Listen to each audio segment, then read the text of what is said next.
everyone, Midits here. A while back, I did videos reviewing every Pokemon series, and back then when I talked about Journeys, I hadn't yet watched it all. Now, I've seen everything except for Aim to be a Pokemon Master, but that's probably going to be worth its own video. Anyway, I'm not going to talk about Pokemon Journeys in its entirety, and to say the least, it's pretty interesting. Journeys mainly follows two characters, which is a new thing for the show, as it usually follows at the minimum three. Ash is in a competition called the World Coronation Series. This competition follows trainers from all around the world as they fight to reach the top 8 spots. As the top 8 trainers will enter the Masterclass tournament. If you win, you are the Monarch, and you are considered the most powerful trainer in the world. The current Monarch is Leon, and he's the person Ash really wants to get a chance to fight during the entire show. One thing I love about Journeys is how Ash finally feels like he's in the big leagues. Ash faces very strong opponents across this series, and it feels earned. The new characters Go, and I have some complicated feelings with him. I like his character, but there is an issue with the series that affects his character. Go meets Ash very early on, and the two of them work at this lab in Vermilion City. They're research fellows under Professor Cerise. Go wants to catch every Pokemon. This is honestly really cool, since we finally get to see someone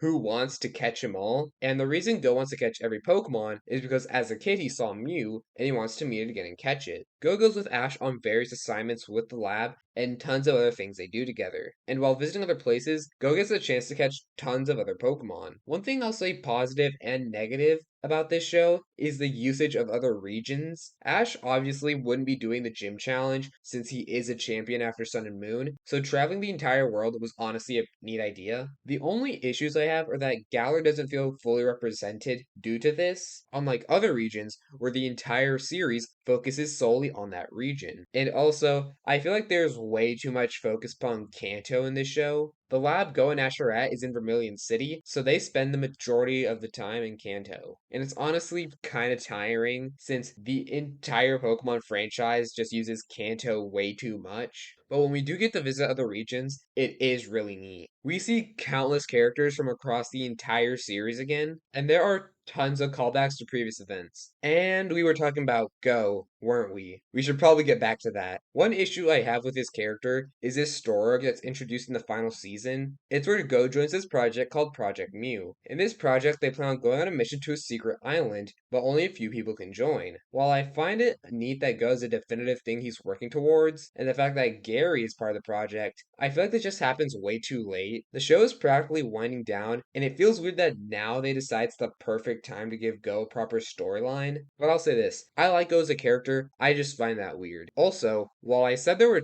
two main characters, there is technically a third one. She doesn't appear as much in the show compared to Ash and Go though. The character is Chloe, who's a friend of Go and the daughter of Professor Cerise. One main thing about her later on in the series is how she has an Eevee that can't decide what it wants to evolve into. They also have a storyline with her performing in contests, similar to May, Dawn, and Serena, but once again, this happens way too late in the show. Team Rocket is of course here, but there is a big issue I have with them. They have this thing where a machine gives them Pokemon, and that's a huge shame because some of the best episodes in the show were with Team Rocket and their relationships with their Pokemon. They do eventually have some permanent members for their team, but the machine really feels like a cheap cop out. I've honestly been pretty negative so far, but I just want to say right now that I really enjoy this series. I still do have a couple negative things to say though. It has to do with the consistency of the quality in this show sometimes. There will be some massive story arc that's absolutely spectacular, then the very next episode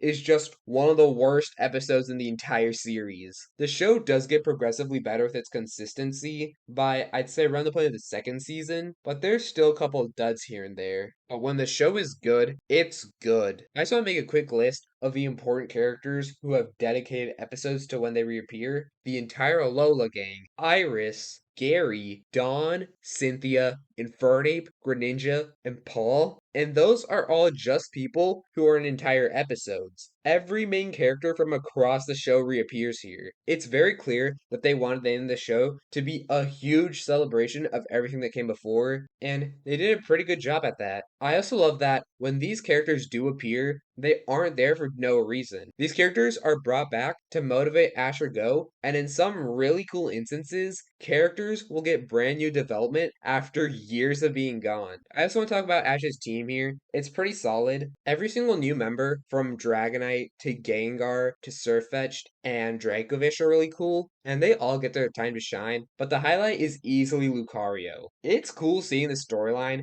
with Ash having Aura from Diamond and Pearl being introduced here, and it's also great that we get to see Ash using Mega Evolution, since that just never happened in XY. There are quite a few rivals introduced in this show, but none of them really stick out to me. I kinda said this before, but I feel like specifically a lot of the characters from Sword and Shield, besides Leon, feel like they aren't very important here. But one thing I really enjoy is that they bring back a bunch of old characters who were way more powerful than Ash originally, since now Ash is on their level, and it just shows how much he's developed across the show. And man, I just really want to get into how great some of the arcs in this show are. The episodes set in Alola are really fun. It's especially great seeing that Ash being champion is referenced a lot when he's in Alola, since it's not really mentioned a ton outside of Alola. And it's awesome that the Alola episodes are just a direct continuation to how Sun and Moon ended, and they finish the storylines that had been set up there at the end. The proper Sword and Shield adaptation arc has some pretty cool scenes. The Diamond and Pearl arc, as well as the Arceus Chronicles special, are awesome. And just with Alola,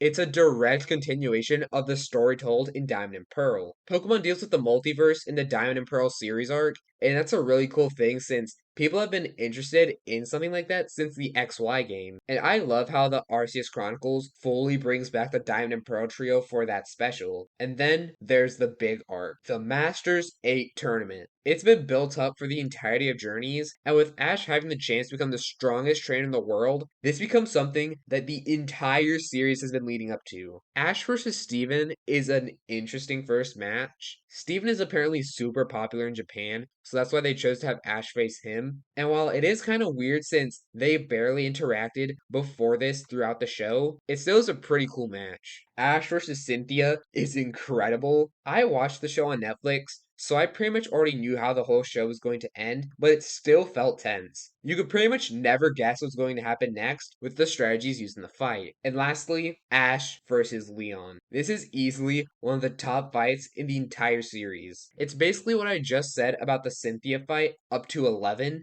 I love how during the arc, they show people around the world watching the tournament, including a ton of obscure characters that we have not seen in an insanely long time. And in the battle against Leon, they show every companion Ash has ever traveled with throughout the entire show. And it's cool seeing how, with just seeing them reacting to the fight, you can tell that a lot has changed with quite a few of these characters. This fight is super well animated, it just exudes so much energy that you can't do anything besides being hyped about the fight. And that final moment of the battle is the best in the series. Pikachu falls and it seems like he's out, but then Pikachu opens his eyes and sees every Pokemon he and Ash have fought alongside with on their journey. They see Butterfree, Pidgeot, Bulbasaur, Charizard, Squirtle, Kingler, Mr. Mime, Primeape, Tauros, Muk, Lapras, Snorlax, Heracross, Bayleef, Quilava, Noctowl, Totodile, Donphan, Larvitar, Sceptile, Corphish, Torkoal, Glalie, Ambipom, Swellow, Protera, Infernape, Weasel, Gibble, Staraptor, Gliscor, Unfezant, Oshawott, Pignite, Scraggy, Leavanny, Palpitoad, Boldore, Snivy, Crocodile, Greninja, Talonflame, Hawlucha, Noivern, Goodra, Rowlet, Lycanroc, Incineroar, Naganadel, Melmetal, Dragonite, Gengar, Lucario, Sirfetch'd, Dracovish, they are all cheering them on, so that means now they can't lose. Pikachu gets back up before he's considered unable to battle, and Ash's Pikachu and Leon's Charizard go for one final attack. The classic theme is playing in everything. The animation is going full throttle, and then it fades. Pikachu wakes up. Ash tells Pikachu how proud he is of him. Ash Ketchum is the world's strongest Pokemon trainer. Is this arc perfect? No. There are some issues regarding pacing and such. Also, I feel like a couple of the choices regarding the bracket are weird. Besides Ash versus Steven, it's an absolute shame that Alon reappears here and just immediately loses to Leon. He doesn't even really get a chance to properly talk with Ash again. But man, the final moments of that fight make it feel like every single episode of this show that I watched from 1 to 1223 was absolutely worth it. It may not have been a perfect send off to the series, but it's still an absolutely incredible one. That's honestly a great way of describing Journeys. This is the final series that will feature Ash Ketchum as the main protagonist, in case you didn't know that already. I'm not sure whether they were aware that was the case when they started making Journeys, or if they learned that partway through, but there are some points where it felt kind of weird doing certain things in a grand finale series, but when they felt like it was time to celebrate the series, they knew how to do it. And I feel like the ending here works amazingly. Ash is now the strongest person in the world. So what does he do now? He keeps on walking. He's going to go out there and meet more Pokemon because for Ash, even if he just achieved one of his biggest goals, there's still always more out there to do. I know that it would be a Pokemon Masters after this, but I feel that this works as a great way to end things, since Ash's journey isn't over. He never plans on it being over. It's just simply that our time with him is up, and it's time to move on to new things. Anyway, compared to the other series, where would I rate this? In the series where I ranked everything, I put Journeys in 5th, and I feel that, as of now, this is going to be going up one slot to 4th. It just works so well as a conclusion to the series, and it truly does make watching the entire show worth it. Anyway, someday in the future, I'll be talking about aim to be a Pokemon Master, especially since, from what I've heard, some wild stuff happens in that mini series. That's going to be it for now. I'll see you all in the next one.